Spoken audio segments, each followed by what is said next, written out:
135 for Thursday, January 17th, going live in 3, 2, 1. StarCast is proudly sponsored by DoghouseSystems.com. If you use the code StarCast or Biscuit at checkout, you will get double memory on your next Doghouse system. And also TweakedAudio.com. Go to TweakedAudio.com for high-performance noise-reducing earbuds. Use our code StarCast and get 30% off plus free shipping on your entire order. And finally, SC2QuoteOfTheDay.com. Daily quotes from the StarCraft 2 community. The site may suck, but the quotes are sick. And make sure to go check out their t-shirts in their new store. Once again, that's SC2QuoteOfTheDay.com, and we thank them for their support. Sponsor an episode of StarCast at thestarcast.com.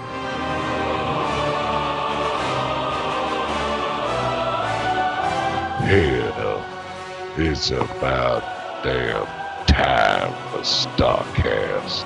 Incoming transmission. Biscuit.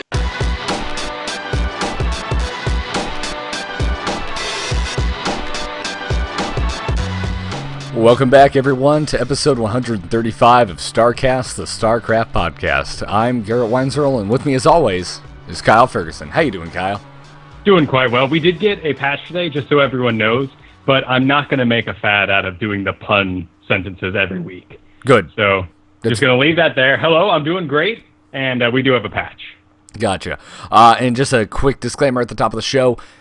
Kyle sounds iffy, and that's because his internet is crap, and there's really nothing we can do about it. We started the show late trying to fix his audio quality, but it's just not working, so we're just happy to even have him here.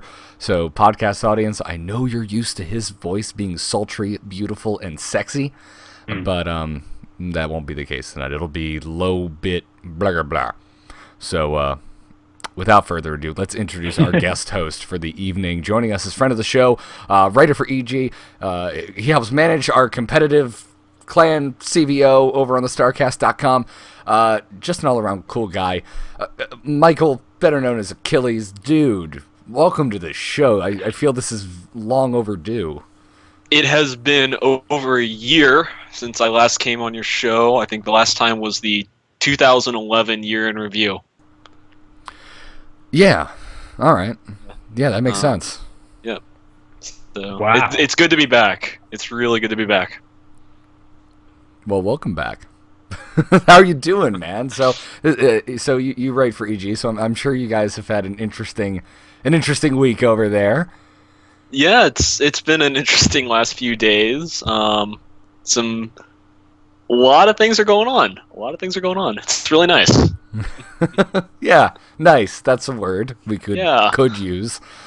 So that's fun. That's fun. So how are things going? We're gonna obviously get into the whole journalism hoo-ha a little bit down the line, because honestly, to just spoiler a little tidbit of my opinion, I think this is barely newsworthy.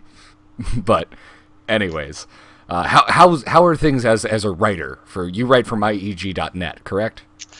Yes, we actually switched domain names, so now it's just evilgeniuses.net. Okay. Which we were hoping to move off myeg.net for a while, and we did a few months ago, so that was nice. It's going well. They're got us working on a lot of things, trying to do a lot of cross-game stuff right now, so they're trying to push us into doing more stuff with our Dota 2 team. Because that's getting really popular. It's bringing in a lot of views.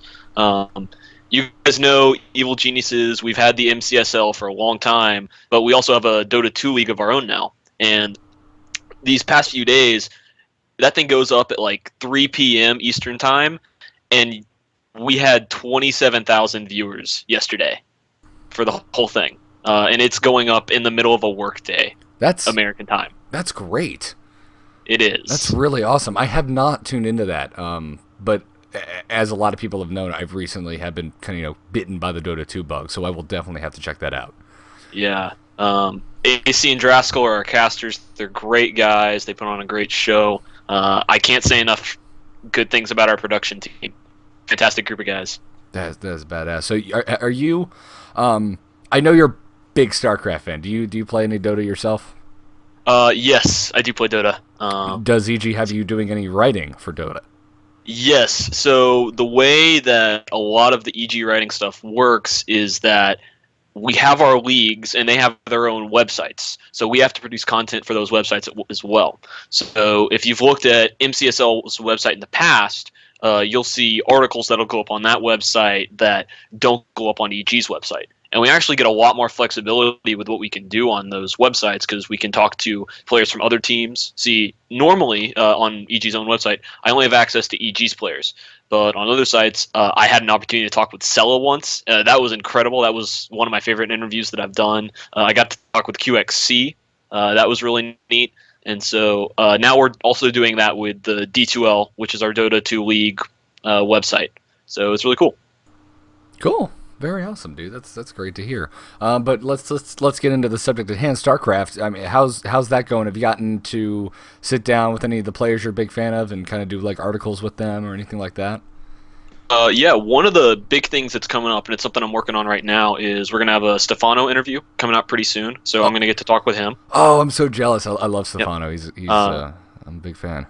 So yeah, we're gonna try and talk about his pro league stuff, and he's finally getting into GSL, which I think everyone has just been waiting for a long time, and yeah, now it's gonna finally happen. I am so very, very excited for this season of GSL. The roster, like the round of 32 Code S is sick. We're gonna talk about the groups a little bit later, but oh man, there's so many like old favorites too that made it in. Huck is up back. And down match, and the up and down matches alone were a thrill to watch, and the wild cards, and it's just, and now they're gonna make us wait like 2 weeks. Well, technically next week, but it's still a really long time to build all that hype and have us sit there. Yeah. You know, I guess since we're on the subject, why not just talk about the groups right now? So you mentioned the wild card, which is the only thing that has happened since we talked last. They had the wild card matches, and Symbol and Bjorn both have now qualified as a result of that, which I'm really stoked about. You all know I'm a huge Symbol fan. I really dig him. It was sad to see him lose his up and down. So that's great, but now since everyone is now qualified, we have the groups. So I'm taking a look at this right now. Holy crap! Like you mentioned, Achilles, Huck. Like, yep. So glad to see him back. Nesty is back. I can't wait to see him play. Although I forget who it was either you, Kyle. I think it was Ben I was talking to, or was it you? I don't know. Someone was saying, "Man, Heart of the Swarm needs to come out because it's going to mesh so well with Nesty's play style." Well, a lot of these old players are just going to benefit a ridiculous amount from the Muta change alone. Yeah. Well, DRG. I mean, your favorite. Yeah. DRGs. Yeah. So I don't know. I mean, looking at this, what group are you guys most excited for? Poor creators in a pile with Symbol, Life. Jeez. Yeah. Three Zergs, 1 Protoss. That'll be the first Code S match. That's Group A. That's happening on the 22nd. What day of the week is that? Tuesday? Okay. So next week. Coming up soon. I, of course, can't wait for Group F because Marine King, that's his group. But also, MVP is in that group as well. I'm hoping they both make it out. I just hope MKP makes it out on top. Yeah. I think one of the just greatest groups to watch, and trying not to bring the EG bias into this, but Group C with Sniper, Huck, Bomber, and Gumiho. All these groups are just absolutely full of great players. And Group E with Young, Lucia, Bjorn, and Parting, that's going to be another really good one to watch. But those two, I think, have absolutely stellar players from top to bottom, and it's going to be fun to watch. So, Achilles, you're a Zerg player, right? I am. All right. Do you have who's your favorite player? EG Idra. bias aside, Idra. Really? It's always been Idra. All right. Always. All right. You hold to that, man. Yep. You hold to that. From beta till now, it's always been Idra. Nice. I am constantly. I'm such a trend chaser. Like I'm constantly changing the character player I watch. I mean, Marine King has been like close to my heart the whole time, but other than that, like I jump around all the time. So what's going to be real interesting is with the release of Heart of the Swarm to see this great rise in what I hope will be Air Protoss taking it in the GSL, because right now we have 5 Protoss, 13 Terrans, 14 Zergs. It's a little outrageous, and And all these Infestor changes have done little to stop this wave of Zergs. Yeah, it really has. Although, I mean, we haven't seen much play since the most recent update. Although, I mean, it's such a small change, I'm not sure it's really gonna... I'm skeptical to see how much of an effect it's gonna have on the overall performance of Infestors. But, yeah. Let's talk about some of the changes. I mean, Heart of the Swarm, first off, got its 12th beta balance just today. I've barely had a chance to even look at this, so this is going to be kind of real-time reactions from me.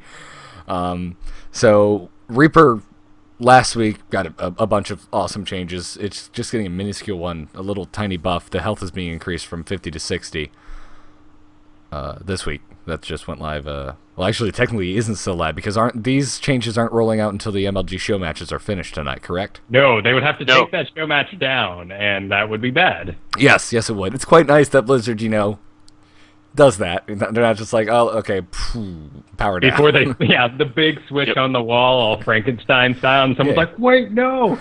Like, scanning every single stream, going, nah, we don't care about him. Nah, we don't care about him. Ah, shoot, MLG's on, guys!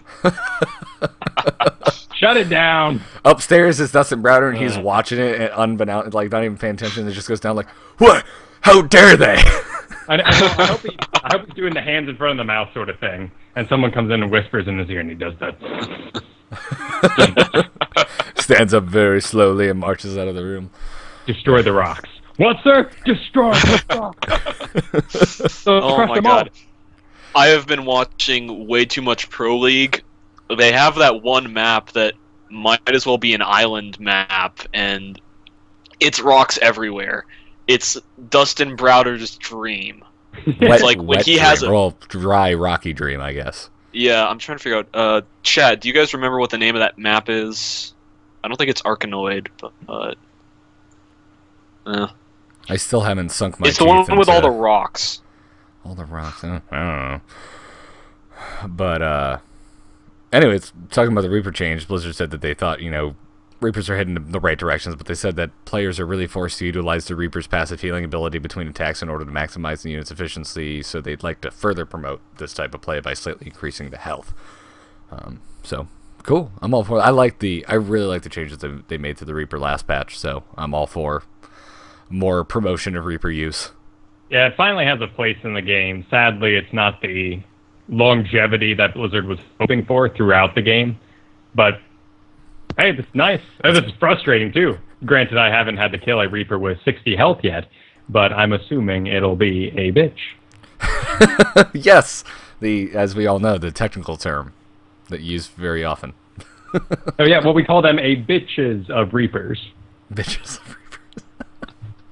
Wondrous.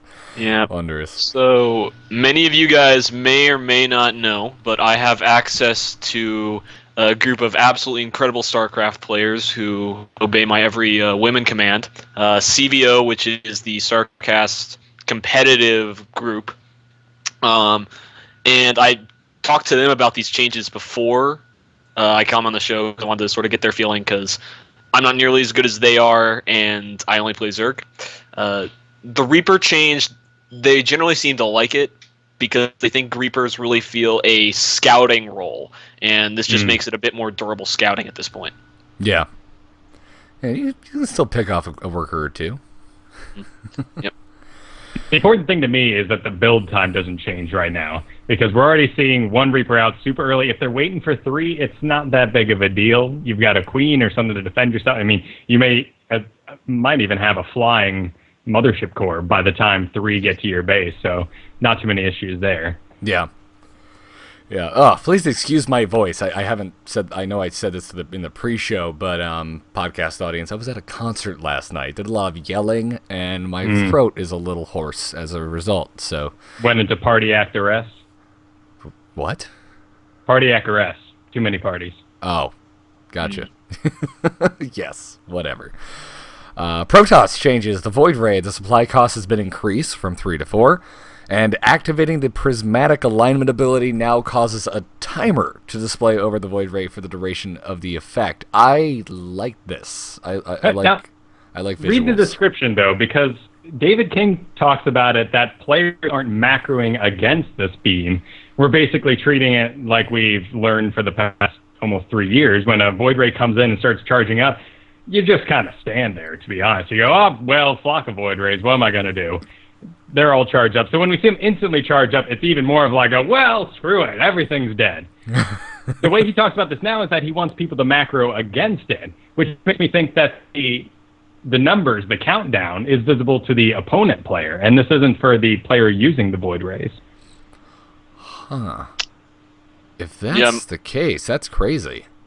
That's not how I thought of this. I thought of this as just for the players, the person controlling said Void Ray. But if the opponent can see it, yeah, that fills an entirely different role then. Yeah, to quote him here, against that ability. Yeah. This is not for the benefit of the Protoss player. Interesting. Crazy. That's These weird. things are, if you haven't gotten to play around with the new Void Ray, that doesn't charge up its alignment as much as presses a button and activates the killer beams. They are killer. They do amazing damage against armored units, and because buildings are armored, amazing damage against buildings. I mean, turrets, no problem, right out of the way. So we're also getting a change as increasing their supply cost by 1 from 3 to 4, which will hopefully help cut down on those ridiculous flocks. Yeah, indeed. So Yeah. I mean, I've heard overall positive reviews from my fellow friends who play Protoss about that. They like the idea that no, it's something that they can micro. You know, they have control over the ability now. Yeah. I mean, we keep hearing so much about Sky Toss and, you know, what White Raw is doing with the metagame right now. And I think it's really interesting. And I'd love to see Sky Toss be played all the time because I think it's fun to watch. I think it's great for esports. It brings in viewers. It's cool. That said, I'm worried that it may just go the way of all those early Wings of Liberty and all those beta Wings of Liberty builds very quickly. Because I can still remember when the metagame was one basis Zerg, and that's unthinkable right now outside of ZVZ, and even then, it's still pretty unthinkable. Oh, yeah. A guy thought I was a laughing stock because I went one base roaches. Granted, you know, he pressured me in, squeezed me in, I had to do it, but I was apparently the greatest amusement for that strategy. Well, did you win? Oh, no. I was pulling a strategy of, I'm like, all right, 7 roach push. And man, it's 2 years old. Nice. Awesome. Probably the biggest change, the one I think a lot of us are going to have the most to say about, and I'm actually kind of excited to get and try this, the Zerg, man, the Evolved Burrow upgrade. It's being moved down to Hatchery. Yes. This is crazy. This is awesome. Yeah. I am all for this. I would vote for this in an election. This is interesting. I'm actually not sure if I'm a fan or not. I mean, what are you going to do with Burrow that you wouldn't be able to wait until you get Hive for? I mean, it's not like... I mean, the only thing I can really think of is burrowing Banelings. Roach upgrades are layer tech, so you're not going to be able to get Roach movement that well. No, but the regeneration on a Roach while burrowed is insane, especially off of tier 1. I mean, that's pretty nuts. Also, I mean, you kind of just cast aside Baneling Mines. Baneling Mines on tier 1 is horrifying. Like, now you're in the back of your head every time you go up the ramp to enter a Zerg's base. You're just going to be, he might have burrow now. I might be walking over Baneling Mines. This sucks. Well, then that's absolutely going to kill Protoss, because, I mean, Terran can scan, but where's Protoss's detection? They don't have any. I'll tell you what they're going to do, and it's a horrible thought. They're going to go straight for the oracles, because they're going to need that detection. Let's say, in this situation, you go for that real early burrow, you get into the base, you're scouting around with your drone, and of course they put up, they've done a fast expand, they have the forge out front with the cannon, yet they haven't yet put down their nexus. You burrow that drone right where that nexus should go, and now they don't have the money for that. They go straight flying for air to get that detection, and all of a sudden you have not only cut yourself out of multiple queens because you researched burrow in probably your only hatchery at the time, You definitely didn't get any higher tech, so you can't defend against anything air. And nothing in Zerg's arsenal is going to benefit against air with Burrow. Not even a tier 1 can attack air other than Queen. So it's going to be absolutely counterable. I foresee a lot of really annoying situations, but I don't know if it's an actual offensive ability yet. Yeah. In the chat, Zombies 2945 is talking about blocking expansions. The one problem I see with that is that when you go ahead and you get gas, the first thing a Zerg's probably going to do is get wing speed. And after that, then generally I'll go for either wear tech or start getting my upgrades. But if we factor Burrow into this now, and if Burrow is really going to start becoming part of the metagame, then by that point, because you've had to take the time to drone up on your minerals, then you got your gas, and you have to wait till you get 100, you get your speed, and then you wait until you've got Burrow, you wait for that to finish upgrading. They've already got their expansion. I mean, you can go and block their third, but if you're going to do that, there's not going to be too much of a difference than if you'd waited for wear. Had they gone ahead and brought some of the things that they had said back in, I think it was 2011 BlizzCon, because I remember there used to be talk about banelings that can move at tier 3, and they were going to bring in Burrow charge for Ultralisks. It sort of seemed like they were going to be revolutionizing Burrow and actually bringing that in and making Burrow a lot more effective. But they've taken both of those things out of the game at this point. So I guess this is sort of their next attempt to try and make Burrow relevant in the metagame, because it hasn't really been a big deal up until this point. I don't think because it doesn't Burrow work. charge on Ultralisk, though, was tied to actual Burrow research in any way, shape, or form. Really? No, yeah, as long as you got the research for 200 gas and 200 minerals, you could charge. And the same thing with the Swarm Host. You don't have to have Burrow to burrow the Swarm Host. Technically, that's a great thing because they have useless no use. Otherwise, yeah. I would love to see a use of them being above ground, whether it's just like they just like pop the eggs and like a swarm comes out and doesn't really do damage but blocks something. It's odd that we're going to now have the ability to get Burrow so early, but one of the units I'm always going straight for, I don't need it. Yeah, I think that's actually an interesting little point, because Burrow, for so long, it was this thing that you would get with banelings in the mid game, and you would set up some baneling man mines, or you'd use it with a big roach push. But now that they're moving it down to tier 1, if they want it to actually be relevant, then I think the only way that's going to end up working out is if it's just, all right, screw that idea, we're going with the new plan. We're going to try and reappropriate Burrow in this new way. And if that's what they're trying to do, I think this could be interesting. And it's a beta, so I'm looking forward to see how it turns out. Yeah, I'm all for it. I'm looking forward to this, getting in there and playing it. So, MLG, hurry up and end that show match. Go! Finish it. Certainly the scariest thing about this will be roaches. There's so much tech to get you into the air and avoiding roaches, and with the new siege tank, you're certainly not going to be wanting to go mass armored units against Terran, but you still have that regeneration no matter what. Tier 1 roaches still get regeneration to a ridiculous degree when they're underground. So now they can take advantage of that before speed upgrades, before anything else like that. Yeah. Yep. Yeah, it would be interesting to see what kind of plays come out of this. So, and that's it. Really, really light balance update. I mean, that last part, that Burrow change is pretty significant. But other than that, it's not like last week's. Last week was a heavy. They had a lot of changes going on. So, talk a little bit about Wings of Liberty now, though. We have a live change in Wings of Liberty as of this past week. The Infested Terran change is now live, which means that they no longer gain weapon and armor upgrades. So this was something that was on a test map before, right? They were testing Tiga Shipyard. Yeah, I think so. Yeah. Yeah, and then it's also what's been live in the Heart of the Swarm beta for quite a while now. Yeah. So that is up and going. So they're just trying to discourage this mass infestor play that is still pretty prevalent. Interesting to see this change come right now after we just watched the up and down matches where several games were won with heavy infestor play. Yeah. Yeah. Well, I'm sure that might have been one of the things that kind of expedited this release.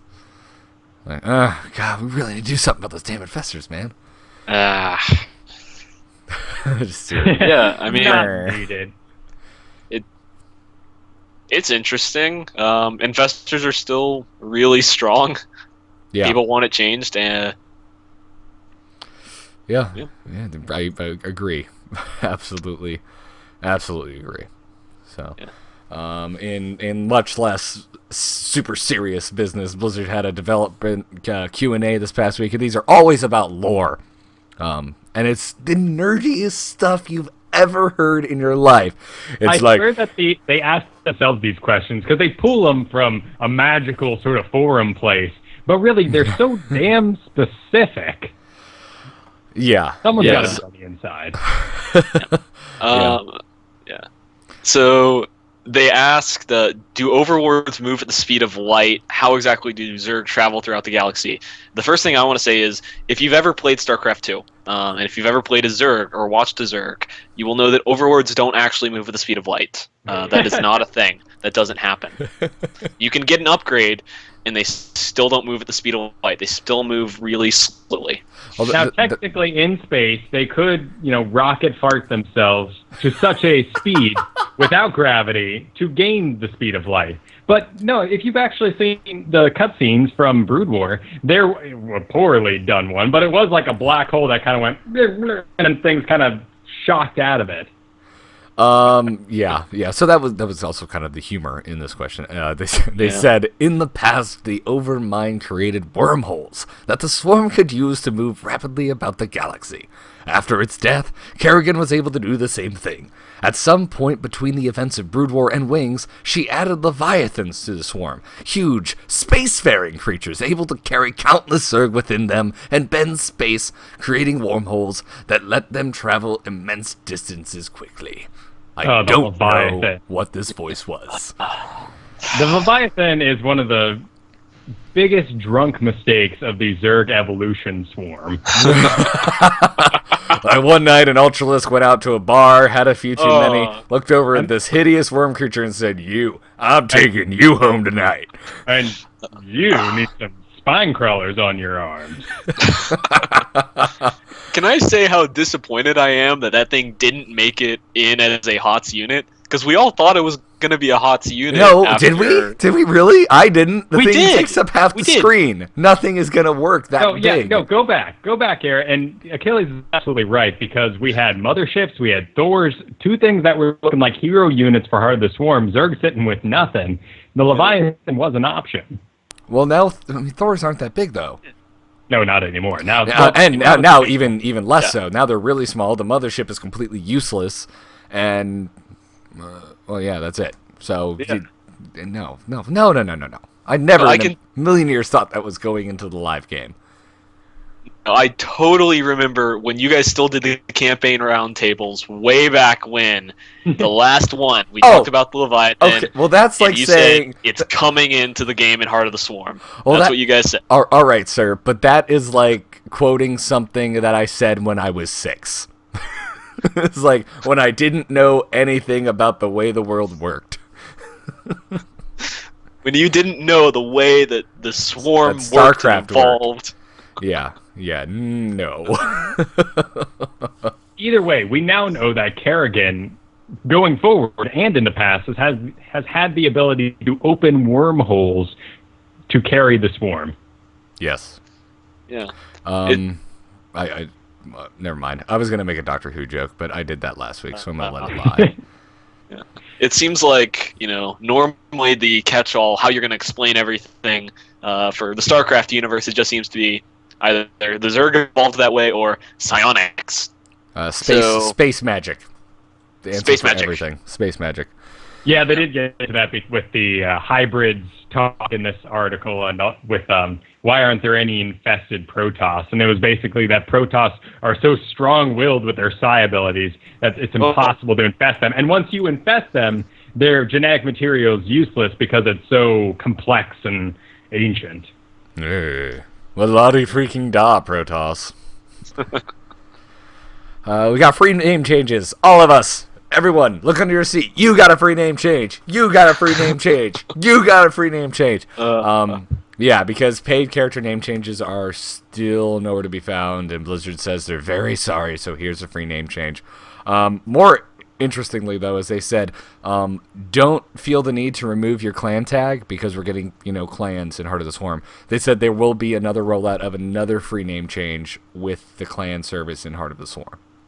Yeah, it's interesting because when I got my Heart of the Swarm beta, they hadn't actually released clan service yet. So I was CVO Achilles, and now that we have clan service, I am CVO Achilles.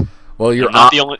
You're obviously so CVO. You had to have it twice. Yeah. Yeah. So there's that. It's a little awkward that they say, so free name changes until we can learn how to charge you. Yes. Yeah, exactly. I don't know. Again, this is one of those things where it must be way harder than I imagine. I would think putting in pay name changes would be like, all right, here's 3 lines of code, refresh, we're good. It makes it sound like they're working in an Excel doc to run these things. And someone has to actually go in there, copy all your World of Warcraft items over to a separate file. Yeah, I don't know, man. Because we've had paid name changes in WoW forever. Well, and Steam, you can just click on your profile, change your name at any time. This goes for Dota 2, any game you play there. Yeah, wouldn't it be nice if we didn't have to pay for this stuff? Period. Granted, we haven't yet because Blizzard isn't even giving us the option. But I appreciate the seriousness of your name that they give, and they want that to be your identity, who you are. Don't mess around on Facebook, kind of idea. But I don't know. What are you gonna do? Yeah. They could go back to the original intention of Real ID, where your real name is plastered on everything. No, don't do that. Please, no. Why, are you some kind of famous troll that we're not aware of, Achilles? You don't want to know, Garrett. I mean, we've had to ban you quite a few times in the StarCast forums. But that's just because you really like porn, dude, and I'm sorry, we just can't let that fly. I mean, sometimes it just comes out and I gotta share some things with the community. While we're at it, the StarCast forums, if you go to the StarCast.com, there's a big button. It says forums. Go there. We'd love to have you. Yeah. Now with Heart of the Swarm coming in, I'm sure there's a lot of people kind of listening to us for the first time. Now that we're on Frog Pants, I'm sure there's a lot of people listening to us for the first time. If you're looking for a good StarCraft community, we really are incredibly welcoming. Yep. Ignore the bronies, because I know they're still around, but ignore them. Don't judge us based on a few bad apples. Yeah, they don't talk about that stuff as much anymore. But yeah, if you look at something like Team Liquid and think, my God, I can't tell what's going on. This is so weird. Where do you find information? It's so strange. Or if you go on Reddit and you think, these people are all crazy and stupid and horrible and it's terrible. We're the ones for you. Tell us how you really feel, Achilles. Well, and I'm just continually impressed. I mean, big shout out to all our moderators over there, and friends of the show who every single time I'm having trouble, I can't get past this, how do I expand, comes up, no one ever says, you're posting the wrong thread, or I'm going to move this for you. No, it gets answered, it gets helped. It's an awesome community. Yeah. Sometimes it gets moved, but it also gets answered. Yeah. Yeah. No, there's that. Go check it out. All right. In Heart of the Swarm... No, wait. First, there's been a couple map changes in both Wings of Liberty and Heart of the Swarm. Antigua Shipyard and Entombed Valley, the spawn locations, they now match with tournaments. It's cross positions only, like it always should have been. So that's good. In Heart of the Swarm, the Observer Interface mod system is now live. You can now make custom interfaces for StarCraft observing. It's really in-depth, and it would seriously bore you to tears to read this, verbatim. Yeah, it's about where to put the files into the system so it works. So we're really going to have to sit back and see what people do with this before we understand its capabilities. Exactly, but I really want to just bring your attention to it. Will be a link to it in the show notes, but make sure you go and check this out because developer Tarrasque made a blue post in grueling detail, spelling out how you go in and customize your interface.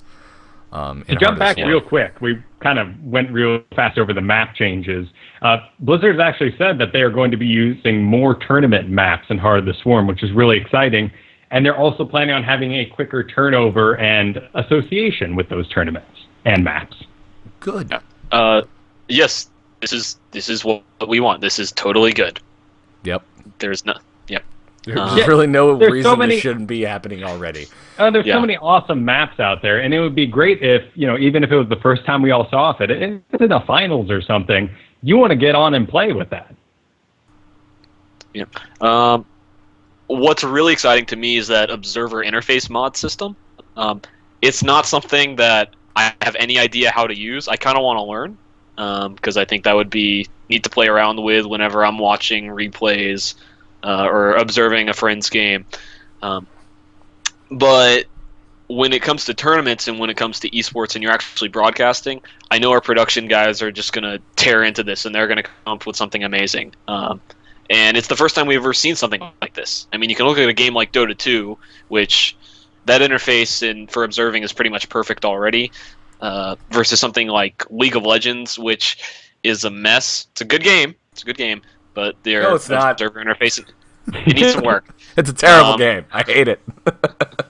Love Dota. Hate LOL.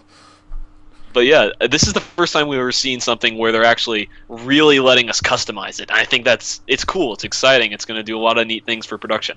I'm stoked. It's interesting too that having this built in the game is going to standardize that production a little bit, so it'll help elevate some tournaments up. But after talking to Mr. Bitter last week, we also know that this might be a little frowned upon by some organizations because they're kind of coveting their skills and abilities. Well, if you're able to work with this well, then you're going to be able to do it well, and what works is going to be copied and emulated by other tournaments. So, in the end, everyone's going to get what they want, and it's going to mean a better experience for the observer and the viewer. Yep. Agreed. Truer words have not been spoken, Achilles. All right. Loosening the belt. This is going to get heavy up in here. Esports journalism. Oh my! There's been a lot of talk about esports journalism this week. A lot of drama. A lot of idiotic posts on community websites. Yep. Well, let's just give a general statement about the drama right now in the StarCraft scene. Today, as in about 4 hours ago, there was a large post made about some websites not paying up, and many casters and personalities have started to rally behind this, that certain websites aren't paying their dues on subscriptions and viewers. So yeah, basically those kind of figureheads in the esports community who get special deals, contract deals to stream with a specific provider. They're not, the provider is not meeting their end of the bargain. I think mostly it's owned at the moment. Everyone's talking about, but this just broke. We really have not had a chance for the dust to settle, so we will not be talking about it tonight. If it turns out to be, a legitimate concern, which is looking like it is, it's something we'll definitely be talking about on next week's show. Most certainly. And it also just gets into that weird, crazy world that is making money on the internet with the internet. And that's just something we need to research and digest a little bit before we touch. Indeed. Because Lord knows we're terrible at making money on the internet. So we need to definitely read up. But anyways, that aside, the drama that the dust has settled on and that we can talk about is the esports journalism debacle. So first, Achilles, you're our guest host for the day. You also write for Team Evil Geniuses, which had a rather large input into this. Personal investment, yes. So what is your stance before we get into it? Okay, well, let me back up a little bit and kind of explain what's going on. Sure, tell the story. 2 nights ago on Inside the Game, and the VOD's up if you guys want to go watch it on YouTube or Twitch backlogs or whatever. And DJ Wheat, host Inside the Game, has the Muslim, In Control, and Idra on the show that night. And they bring up the topic of esports journalism, and specifically leaks in esports journalism. One of the most recent events was the Snoot week. Snoot just joined Team Liquid. Good for Liquid, good for Snoot. I think it's a good fit. It's a good pickup for that team. Yeah. But the news was actually leaked a few days beforehand. So a lot of people were saying that a lot of hype was taken out. People from Liquid, we've seen Kinnigat, we've seen Victor, you guys know him as Nazgul. He's come out and they've said, because of the leak, we lost a lot of hype coming out of this big event and this big announcement. And we've seen these other things happen as well with the Stefano announcement and with the Jadong announcement. There have been a few other rumors flying around that, we don't know if they're true or not yet. Can't comment on any of them. Yeah. But you might have an understanding being part of the organization, but this is where kind of the magic and wilds of the internet confuse me a little bit. My magical clicking into your website causes money. Yes. Because you tally up those numbers and show them to investors, sponsors, who then pay you based on everyone that saw the ads on your site, correct? It's pay-per-click. It's some of it is pay-per-click. When you see and you have an ad on a website, like in the sidebar, or if you're on a stream and you do you have a video, or sorry, you have an ad play on the stream, that will generate particular numbers. What this is more about is actual big-time sponsorship deals. Like when you sign a contract with a sponsor, and they will pay you for the duration of that year. Yeah. And this is how you sort of judge how worthy of an investment you are.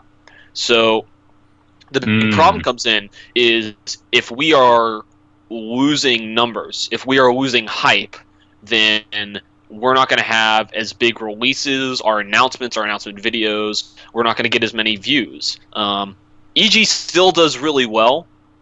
That said, the big way I've heard this explained is if you are in the StarCraft scene and we post a video that we have just signed all of Kespa, every single Kespa player, period. You're a StarCraft player, you're in the scene, you're going to go see the video. You're going to get that click. We already have you pretty much locked in.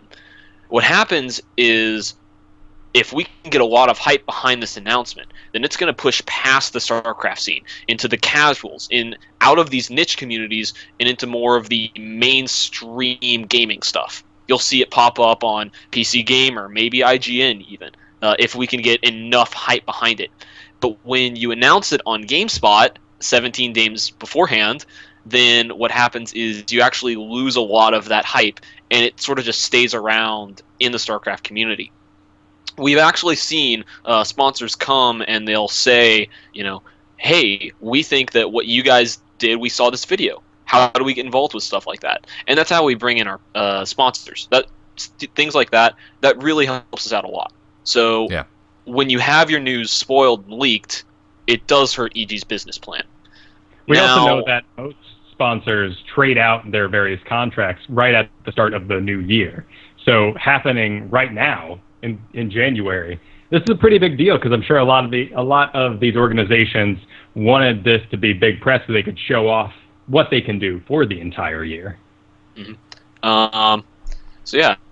So what happened on Inside the Game is they started this conversation, and eventually they brought both Slasher and Alex Garfield, who is Evil Genius's CEO. What happened was a particularly heated and dramatic discussion, which covered a lot of these points. And in the end, it has caused a great deal of drama and a great deal of EG hate on Team Liquid or Reddit. So if you're in the scene, I'm sure you've gone and I'm sure you've seen all these posts. They've hated on EG for the past few days. And I don't really think that this is fair. Lombard33, you need to go watch the VOD again, because Alex got heated, but Slasher was a particularly smug person. Slasher Sure, we maybe also- didn't sound heated, but he was definitely acting like an ass. Yeah. Certainly, that's not new news, though. That No, Slash it's is gonna kind be of. an I mean, ass. Slasher's demeanor. He is a sarcastic, kind of laid-back guy. But there's other factors in this as well. I mean, we did have the Yes. first Inside the Game of the year, and DJ Wheat seemed to want to make a bit of a splash with it, and Yep. invited Alex Garfield on and Slasher on, while at the same time having multiple EG players in the room at the same time. Yeah, Kind I mean, of but escalating the situation. But in his defense, in their defense, though, I mean, the 3 EG players that were present barely said a word the entire time Alex Garfield was on. Sure, Yeah, Alex at his request, but still, you're not only giving a live audience to what should be a private discussion, but you're giving inside extra people sitting at the table. Yes. Yeah. Now, a lot of the EG hate has been directed in to episode 58 for it's spelled in Ray in the chat. A lot of the EG hate has been directed in 2 ways. One is Slasher's just doing his job. You know, he's a journalist. He should be allowed to go and do all this journalizing, and he can leak if he wants to. You know, if that's how he wants to do his work, that's fine. And we should defend him because EG is attacking that. And that's not exactly true, because no one actually contests that Slasher doesn't have the right to go and leak information. He can do that if he wants. The second big point is the idea of this sort of blacklist. So one of the things that came out during the Alex Garfield and Slasher discussion was that Evil Geniuses is not going to be working with Slasher anymore. They're not going to be doing interviews. They're not going to be giving him any information. And a lot of people are giving EG crap for that. So That's the part where I really don't. Really don't agree with the backlash, because I mean, I think that just to kind of sum up my opinion of the whole thing, I don't think a whole lot of intelligent conversation happened at all on that entire episode until Total Biscuit came on, because Slasher didn't answer a damn question. Alex Garfield it seemed too personal. And then Total Biscuit came on, who I usually find is a very humorous man, and actually I think had the most level head of everyone. But the thing I really enjoyed was actually Liquid Nazgul's response. And what I took away from that is, and this is why I don't agree with any of the backlash against the EG for saying they're going to blacklist Slasher. Slasher is kind of, cultivating a poor relationship with EG as a result of leaking. And he should be, and EG is entirely within their right to say, listen, we think you're an ass. We're not going to work with you anymore. It's a real shame that Slasher has decided to do this, because he works for GameStop. He's one of the big journalists for the StarCraft scene that's putting us in the public light, yet he's acting like a paparazzi, which is completely in his right, but it's a shame. I mean, and, Alex Garfield clearly a little upset that in a tabloid sort of world that his baby bump got shown on the front page before he was ready to announce. Yeah. Yeah. I think one of the best ways is, because this isn't just affecting EG, it's affecting a lot of teams. Most recently, again, with Snoot and the Snoot signing with Liquid. Today, Nazgul, Victor, who heads up and he's in charge of Liquid, he posted on Team Liquid. And what he said was, Slasher, on the one hand, wants to use Liquid for information supply, as well as work with us officially in interviews and other content. Yet, on the other hand, he will look for leaks outside of my organization that will impact negatively upon releasing the information. If he does these things that, again, are ethically entirely acceptable, then our business relation will be in a poor condition.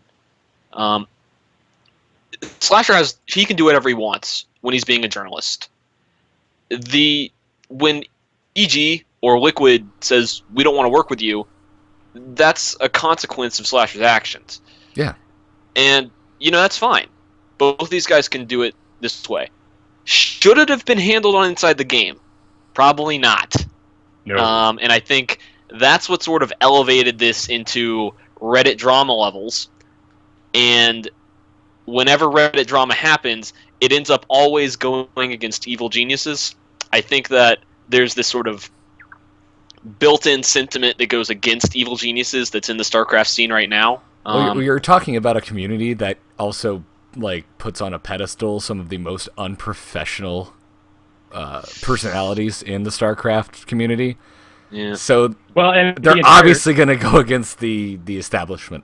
Well, and all the internet is a big social experiment at the moment. We don't really understand, but the idea of trolling, you're mixing the individual goals of a person, which in this case is to gain karma and laughs, and putting that in a wild west frontier of group mentality.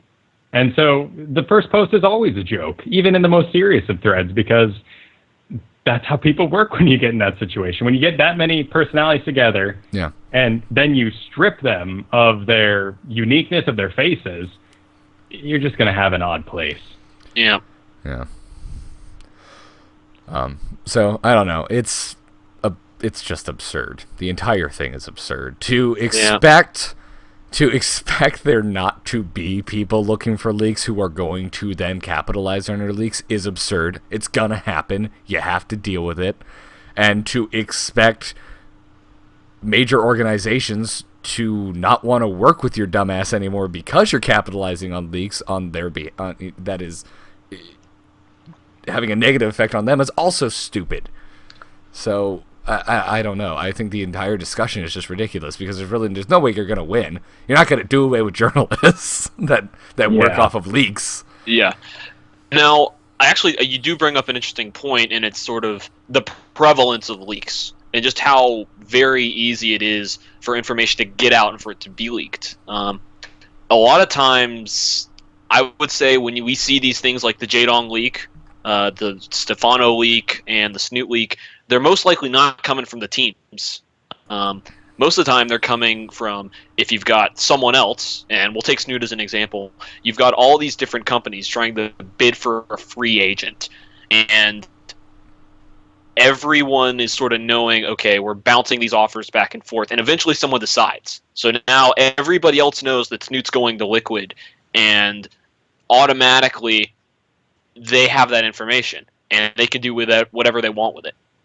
So Liquid, it's hard for them to have control over that. They can ask respectfully, and I have no idea how that information got leaked. In addition, we've also seen leaks. If you tell a league that, hey, we're going to be getting this new player, we need to go ahead and make sure that we have him registered properly, that if we've got an ongoing league, that he's added to our roster and everything going on like that. That's how things can get leaked. If you guys remember way back when, I think it was it Buell or Hyun, who his name popped up with EGRC on GSL, and everybody thought he was going to EG. It was one of those two guys. Oh man, I did not remember. It ended up not being true, but it sort of shows how that information could go out. And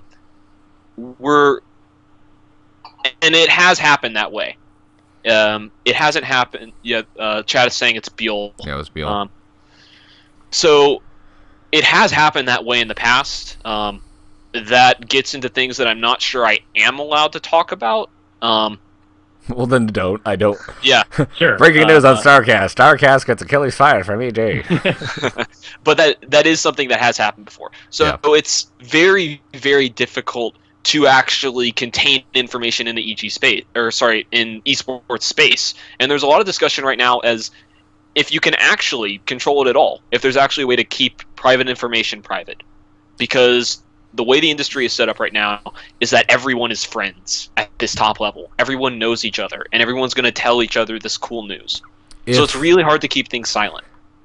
If Apple can't stop their employees from leaving a prototype phone at a bar, I don't think we're going to be able to stop players who are walking, talking, breathing human beings from telling their buddy what team they're going to. Well, let's talk about real sports because we're continually comparing ourselves to I really don't want to talk about real sports. A, I don't watch a lot of real sports. B, it's not a damn thing like eSports is right now. No, and that's the problem, is we want to be like real sports, but we don't have that backing, we don't have the cable system, so there's not a continual exchange of money. Thank God we don't have the cable system. Sure, but I mean, that also means that a lot of these things can happen in a very public light, like big draft. Yep. But I mean, I think a lot of people saw on Team Liquid recently, there was a post from an actual ESPN writer, and he had a lot of things to say. And one of the big points was, this happens in regular sports all the time. You know, it just happens. You shouldn't get mad at a journalist for leaking information. And there is a difference between esports and regular sports. And I don't think EG, whenever we talk publicly, we don't try to say that we're at that stage right now. We say that with something we're working towards. The thing is, most sports teams, they will go and their money is made from ticket sales. Their money is made from merchandising. When you talk about esports, we get our money from Monster Energy and from Kingston HyperX. We get it from sponsors. So we need that hype in order to make sponsors think, okay, investing in Evil Geniuses is worth it. We'd love to be in a situation where we can just have these revenue sharing deals with tournaments so that we can go in and make money off ticket sales, where we have enough merchandising going around that we can make our money off of merchandising. We're not there. Sure. If we weren't even on the internet, we would still have the issue of many different tournaments all wanting to be the top dog. Yeah. And so we can't make that comparison right now. It's not something we're ready to do. And overall, when we're talking about just leaks in general,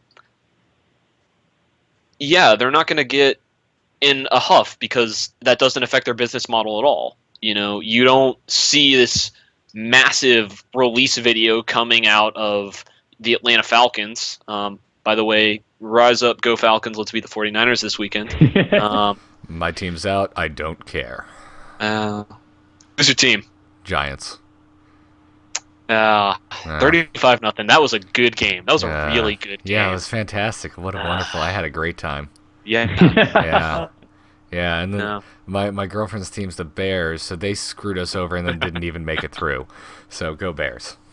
Yeah, no. After that, after the playoff loss last year, I was really, really glad to see 35-0 on the score screen against the Giants. Whatever. Hey, you could live in Chicago where at least everything's consistently depressing. None of your teams win anything. Other than hockey. We had 2 years ago for hockey. Yeah, because there's so much hockey going on right now. Yep. Thank God the NHL finally figured out their lockout deal. I'm so excited for hockey to be back. Back on to StarCraft, which all our listeners care about. Let's talk about not boring stuff. So yeah. I mean, we've reiterated a lot of what was said on other shows, which is what I kind of was hoping not to do. But I mean, also hard to have a discussion about this without kind of spelling it all out. But I don't know, man. It's ridiculous. Like I feel like a lot of this, and this can be my final point on the subject because it is rather broad. A lot of this is disappointment. We want to be further along than we are. Yeah, and I think having this kind of really unprofessional washing your dirty clothes in public is not helping. That's the thing that I cannot believe that this crap is still the biggest news this week. Like, biggest news, so-and-so had a tizzy with so-and-so on this show. Like, that shouldn't be happening. If we want to be able to compare ourselves to real sports, this crap is going to have to stop. Yeah. I mean, we're still an industry based off of essentially internet communities. Not necessarily, like, specifically Reddit or Team Liquid, because I think Reddit would be surprised to know how little they matter. But it's still something where drama and interpersonal stuff is going to take hold. So I think, when that whole Huck debacle came out, and when, heck, even the Puma signing, that sort of ingrains this anti-EG feeling into the community, and it just happens now. You got to kind of deal with it. You got to kind of roll with the punches.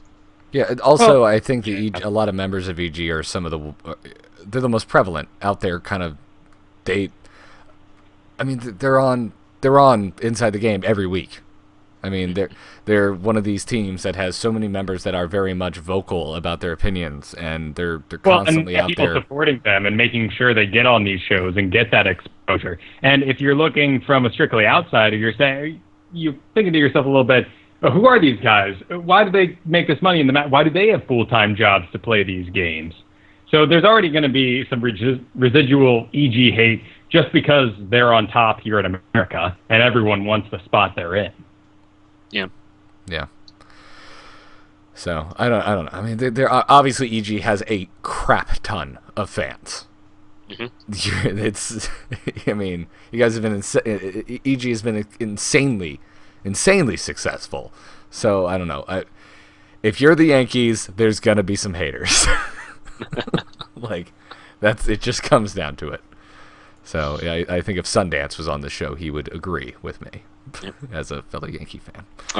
By the way, Sundance did an excellent interview with The Economist this week. If you get a chance, you all should go read it. Cool. We'll do. The Economist, you said? The Economist. All right. Send me a link. I'll see if I can't get it in the... I'll put it in the show notes for the podcast crowd.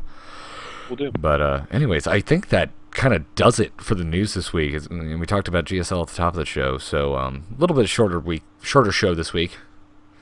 But Achilles, I know you've got to get yourself to an EG meeting. Until I can actually stick around for a little while longer. Okay. Well, we don't really have a whole lot more to talk about, so we'll take some questions from the chat room. That is what we'll do. Chat room. If you have questions for Achilles, for myself, or for Kyle, do so now. In the meantime, let me remind you all that if you want to win yourself a copy of Heart of the Swarm, you can do so. Head on over to the StarCast.com right now. We're running a contest. This is sponsored by Doghouse Systems, our sponsor. They're going to be giving away a retail copy of Heart of the Swarm to the winner. All you got to do is make a meme based on our show. It's a meme contest because in the past we've found out that if we make you guys try too hard, you don't send anything in. So this is really easy. You can go to Quick Meme. You can use Photoshop. Hell, you can use Microsoft Paint. I don't care. Just we've already got some wonderful submissions, so quite excited to see them. Indeed we do. Sorry, I was clearing my throat. But so go over there. Or anyways, send those submissions in. It's starcastshow@gmail.com. That is the email to send it to. Kyle and I will pick our favorite one. February 2nd is the cutoff. We're going to pick our favorite one, and you will get a copy of Heart of the Swarm on your doorstep on launch day. So, go enter. Achilles, you entered, and you did not win. I'm sorry. I saw your email. I don't get it. Oh, you don't get that? Oh, we took that crap on Reddit after you posted. That, this has already been done before, a meme contest on Team Liquid. However... this is a much more casual community, and I don't think we're going to... I mean, I enjoy memes. Who doesn't enjoy a good laugh? Yeah. People who are looking for karma, that too. Yeah. No, there was a meme contest done by Team Eclipsia before they exploded in spectacular fashion. And it pretty much just ended up being a bunch of Scarlet hate memes, so... Oh. That was when she was still on that team. Yeah. By the way, Scarlet is going to be joining Axiom in Korea for the GSTL. Oh yes, I forgot to add that in the notes. Yeah, that is a good, very very good point of news. That is awesome. So yeah, Team Axiom, which is run by Total Biscuit, they have signed a few new players. I believe Hart and Alicia, and they announced this in this video. And they are partnering up with Acer Esports, and they are bringing MMA and Scarlet over to the GSTL, and that is absolutely fantastic. I think that's really exciting.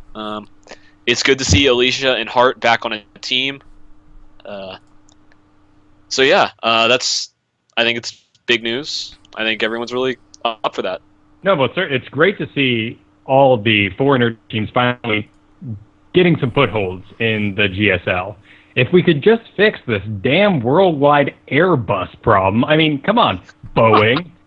The plane was invented, in like the 60s? And it hasn't changed a bit other than you've made the chairs closer together. And more uncomfortable. And stopped me from bringing luggage on without a fee.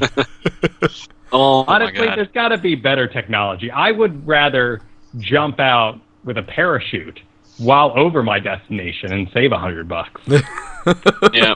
Agreed. I would do that as well. Yeah, man, I was trying to budget all the trips this year because I want to go to BlizzCon and all that stuff, and flights are ridiculous. Yeah. But Achilles, you said you have a article coming up with Stefano soon. Is there anything else coming up soon from you over on the EG site that we can look forward to? Are you just going to be doing a big hate article about Reddit? Just like, this is why Reddit sucks. By Achilles. No. Inked in blood. That would do us no good whatsoever. The only thing that I think I can really say about EG and cool stuff coming up is, Garrett, have you ever been in a situation, has there ever been a point in time where EG has not been planning cool things? Well, if I say yes, Reddit's going to say that I'm in your pocket. So I'm going to say, no, EG never does anything cool. I need a hat that says troll that I can put on when I'm trolling. That's what I need. Someone make that, please. Cool. Make me a shirt that says "What announcement." Yeah. Yeah. Yeah. Gotcha. So yeah. So nothing specific though. You're not like. Yeah. There's nothing that I can say in that regard. All right. As a new promotion, EG is sending me and In Control to the Tough Mudder competition, and we're gonna record the whole thing. That's what they should do. Please give Alex Garfield my regards. He's allowed to take that suggestion. But yeah, CVO, which is the StarCast competitive team, we're actually going to be making a lot of big changes. A lot of stuff is coming up in the near future, things we're going to work on and try to prepare for around the time of the HOTS release. And these are going to be some fairly big changes. It's a lot of things we haven't tried before, and a lot of things that we're going to sort of take the focus off of. And at this point, it's a lot of plans that we're trying to figure out how we're going to implement them. And we're going to try and do some test runs on HOTS beta before we really get into it big time at the HOTS launch. But what I can say is that it's about the community, and this is nothing but good things for you guys.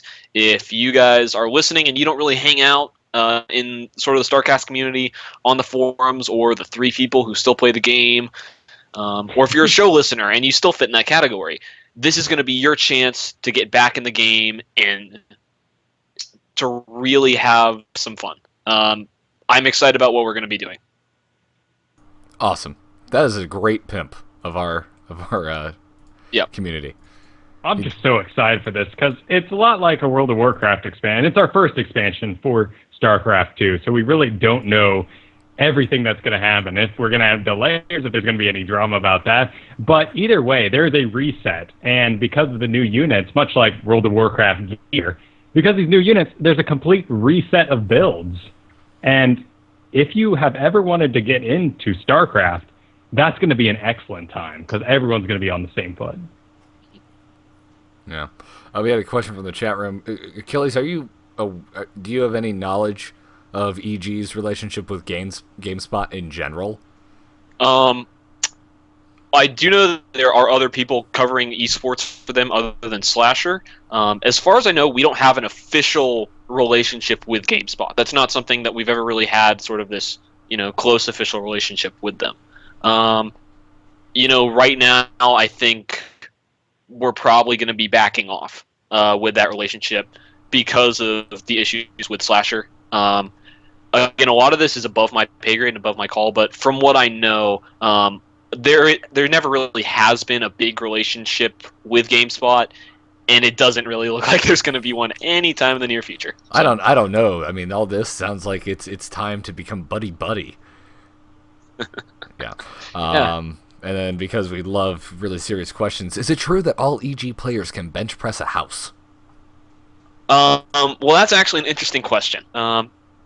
See, a lot of our, most of our StarCraft guys can. I mean, Suppy and Thorzane, they can bench press like a tractor trailer, but not a house. We're working on working them way up. We're sending them to the gym, trying to get them in that position. All of our fighting game players, they they can bench press a house in each hand if they want to. Those guys are absolute monsters. And our Dota 2 guys, it's everybody but Melk. Melk cannot bench press to save his life. Everyone else, they're doing fine. So yes, most of our players can bench press houses. Most can. There are a few exceptions, but most. All right, good to know. Also, if Thorzane is sick and can't make it to an event, do they send you in his stead and not tell anyone? Oh, it's been a long time since I've heard that one. It's been I used to get Idra, and then everybody noticed Thorzane. You don't look a damn thing like Idra. Maybe it was the head glasses. shape. Yeah, it was like 2 years ago when Idra couldn't bench press a house. I don't know. I've met you in person, sir, and I've met Idra in person. You don't look a damn thing like him. Kyle, do you remember the first MLG we went to, and there was like 20 Idra doppelgangers? Oh my god! And they all had EG shirts. And on. they all had EG shirts. Yeah. It was just awkward. Yeah, it was really weird. I was like, "Oh, Idra, you're not Idra." Did you try and get interviews from not Idra? From not Idra? No. Was that like professional Idra impersonator? Yeah, it's like you say, "Hey, we're from StarCast. We want to get an interview," and it's like, "I'm not Idra. Sorry, guys." No, but now that I think about it, that would have been a really fun compilation video of really short snippet interviews with all the people who look like Idra. I'm gonna try and do that next time I'm at an Only MLG. if it ended with a nice. Wait, there's the real one. He like runs off, and like 5 other not Idra step in the way. Oh man, they're in cahoots. Wondrous. Well, that's a show, guys. That is a show. Big thanks to all of you who left us a 5-star review in the iTunes store this past week. Big thanks to Mixomatosis. He was kind and gave us a phonetic spelling of that bizarre name. Thank you to Bisonkron and Curran TV. Thank you very much for your 5-star reviews. If you haven't left us a review and you like the show, stop on by, give us a review, let us know what you think. It helps the show out a lot for the podcast version. And thank you so much to Curran TV for doing that. He's continually retweeting us, supporting us in the stream, so he took the time to go over to iTunes as well. Yeah. Oh, I'm sorry, King Octavius. I didn't answer your ridiculous question if I'm getting more handsome. That's stupid. I'm always getting more handsome. Of course. Chat room is crying at Fermenting even. Yeah. King, everyone should know King Octavius. He's a great guy. He actually used to work with us over at Evil Geniuses. He has retired. So to speak. He left as soon as the new year started, and we're all sad about that. We miss you. Come back, Robert. So yeah, it's good to see you around. So yeah. Yep. I've worked with him before too. Did a ballin' ass book cover. That's what I did. StarCast. Hey, you know us. We're a production of amove.tv. Head on over there, check out the site. There's many other awesome shows like This Week in Blizz and Biggest Fan. Go check them out. And tune into The Gamers Inn on this channel tomorrow night. TheStarCast.com. That's the place to go for our forums. Get on there. Say hi to Achilles. Tell him we sent you. Start playing with us. Join the StarCast chat channel in StarCraft 2. It's just StarCast. That's all it is. You can catch us live every Thursday night right here at 8 p.m. Eastern Daylight Time, or Standard Time, or just Eastern. Whatever it is now after the time change. It's twitch.tv/amovetv. Go follow us on that, please. That helps out the live show a lot if you follow us on Twitch. You can email us at starcastshow@gmail.com. Make sure you get your meme submissions in before the 2nd of February to win a copy of Heart of the Swarm. You can call us at 941-882-0281 and leave us a message. Leave us a question, a comment, a complaint. We don't really care. Tell us we're sexy. We like hearing that. You can follow me. You can follow the show on Twitter. It's at the StarCast. You can follow me at Garrett Art. You can follow Kyle at Kyle Fergusson. You can follow our guest, Mr. Achilles, at Achilles SC2. Big thanks to our production crew, Octane Pro and Captain Noobing. You can check out This Week in Blizz with Kyle and myself if you enjoyed Diablo, Warcraft, and StarCraft. Kyle, where can people find you? You can find me at Biggest Fan Podcast, where we follow the fad that's driving me mad, right here on this very stream on Wednesday nights at 7 p.m. Eastern. This past week, we did Juice, and it was a delight. We hung out. We watched infomercials live on the stream, so you should check out the video because that was so much fun. Looking forward to getting that to y'all with a better turnaround now. Those are actually getting posted night of, and that's it. Awesome. Awesome. Very Achilles, anything you would like to pimp, promote, say? Maybe tell Reddit to go F themselves one more time? Reddit, you suck. So I guess you can find me at Achilles SC2 on Twitter. CVO, I'd like to pimp them 100%. A bunch of great StarCraft players, and we're going to be doing a lot of cool things soon. And hopefully we'll be able to tell you about it on the show. Hopefully we'll be able to send something in. So yeah, and the EG sponsors as soon as the website will show up. So yeah, Intel, Extreme Boards, Raid Call, Monster Energy, Kington HyperX, Beyond Gaming, Sapphire, Six Wool Gamings, InWin, Slappa, Split Reason, One Nation of Gaming. Those are our sponsors. Go buy their stuff. Tell them that you bought their stuff because of EG, and it helps us out a lot, and it helps esports, and we love you for it. So yeah. That's a lot of sponsors. But we have sponsors too. DoghousesSystems.com and TweakedAudio.com and SC2QuoteOfTheDay.com. Our code is StarCast. That code, what does it get you? Well, it gets you this. Double memory on your next Doghouse Systems gaming rig. So you can go from 4 to 8, 8 to 16, and that same code will get you 30% off and free shipping on your entire order of noise-reducing earbuds from tweakedaudio.com. And, yeah, we'll be doing a giveaway very soon. Once the meme contest is over, we're going to be doing a Tweaked Audio earbud giveaway. So stay tuned for that. Some will be given away live, some will be given away via the podcast.